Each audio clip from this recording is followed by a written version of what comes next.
আসসালামু আলাইকুম বিয়াসলার মালা পয়সের পক্ষ থেকে আবারও স্বাগত জানাচ্ছি আপনাদেরকে। এখনকার যে সংবাদটি সেটি হচ্ছে এসএক্স পুলিশের এক কর্মকর্তাকে যৌন হয়রানির কারণে তাকে চাকুরি থেকে অব্যাহতি দেওয়া হয়েছে।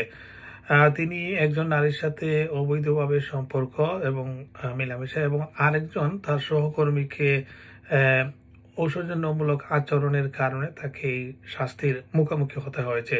সেই সংবাদটি বিভিন্ন সংবাদ মাধ্যমে এসেছে, বিশেষ করে গার্ডিয়ানে এই নিউজটি দেয়া হয়েছে। সেখানে বলা হয়েছে যে যুক্তরাজ্যের এসেক্স পুলিশের একজন শীর্ষ কর্মকর্তা টম সিমসকে যৌন অসদাচরণের কারণে তাকে চাকরি থেকে বরখাস্ত করা হয়েছে। তিনি দুই নারীর সঙ্গে অপেশাদার সম্পর্কে জড়িয়ে পড়ে এবং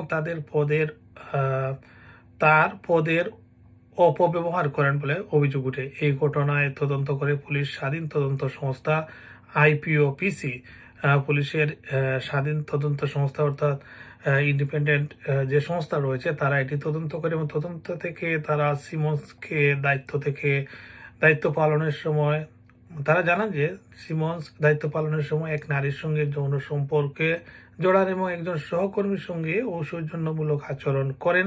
তিনি একটি সম্পর্ক গোপন রাখেন যা পুলিশের পেশাগত নীতিমালার লঙ্ঘন। 2022 সালের মার্চে এসেক্স পুলিশ এই অভিযোগ আইপিওপিসির কাছে পাঠায় এবং সিমন্সকে সাসপেন্ড করা হয়।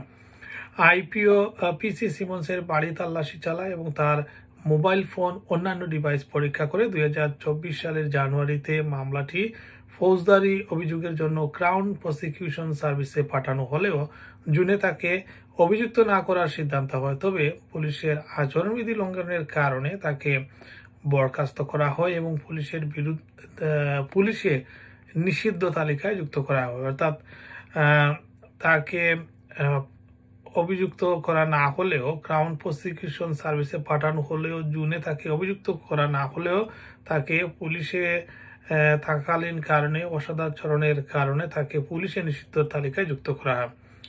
একই সাথে আইপিওপিসির পরিচালক এমিলি বেরি বলেন, এই কর্মকর্তা শিকার হওয়া নারীদের সাহসের জন্য তিনি ধন্যবাদ জানান। অর্থাৎ যে সমস্ত নারী তার বিরুদ্ধে অভিযোগ করেছেন তাদেরকে তিনি ধন্যবাদ জানিয়েছেন। তাদের অভিযোগের কারণে আমরা শক্তিশালী প্রমাণ সংগ্রহ করতে পেরেছি। এসেক্স পুলিশের প্রধান কনস্টেবল বেন জুলিয়ান হ্যারিংটন বলেন, যৌন অসদাচরণের মতো আচরণ পুলিশে কোনো স্থান নেই, এমন ব্যক্তিদের বিরুদ্ধে কঠোর ব্যবস্থা নেওয়া হবে। এটি ছিল এসেক্স পুলিশের। অন্যদিকে মেট্রোপলিটন পুলিশ বা অন্যান্য পুলিশ সংস্থার বিরুদ্ধেও মাঝে মধ্যে এ ধরনের অভিযোগ শোনা যায়। কেউ যদি এ ধরনের আচরণের শিকার হয়ে থাকেন তাদেরকে পুলিশের সাথে যোগাযোগ করতে বলা হয়েছে। ধন্যবাদ সবাইকে।